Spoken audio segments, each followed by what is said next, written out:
Hi, my name is Matthew Pears. I love watching Man United.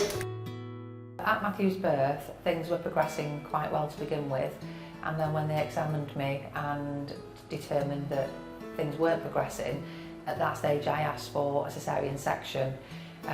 Unbeknownst to me, there was another lady who'd just been assessed and we were scored the same. She was taken first just because we were the same score and she'd been seen first. And during that wait, while she was in theatre, Matthew deteriorated quite quickly. So when he was born, he wasn't breathing, he had a very low heart rate and required a full resuscitation. Thankfully, he started to breathe and his heart rate picked up, but then within a very short time he started to have seizures. So I knew at that stage that he was going to be impaired at the initial stages. I didn't know quite how much.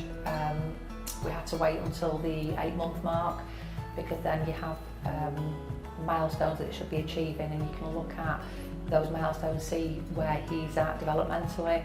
And at that stage we then got the diagnosis that he had atherosclerotic cerebral palsy.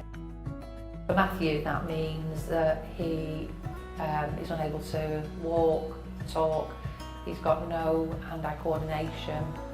He's a full-time wheelchair user, he has problems with his swallow, he has to communicate through an eye gaze and is dependent on an adult for all his cares.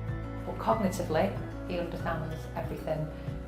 He's got an absolute wicked sense of humour, hasn't he? And he's really learned how to communicate with his eye gaze and to be the joker. And he's got a huge personality that doesn't stop him achieving, but physically he is very affected. We decided to seek legal advice after we'd initially discussed about just putting a complaint into the hospital to see where Matthew was going first, just so it didn't happen to any other families. But because we're both nurses, we see the other side and the children that don't get the full service of what they need and the equipment that they need and the fighting for everything socially, medically, everything. And then that's why we decided to then look further into legal advice.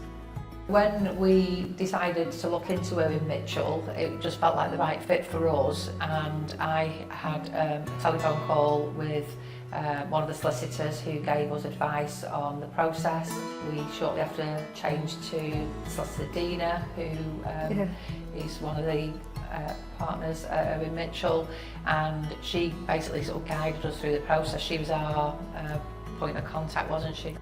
Irwin Mitchell pride themselves on being the expert hand with the human touch. For me, that's probably a really good way to sum up Irwin Mitchell.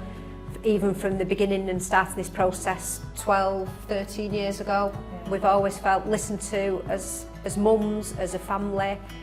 I think Matthew's felt listened to. I don't think it's been just as a client basis.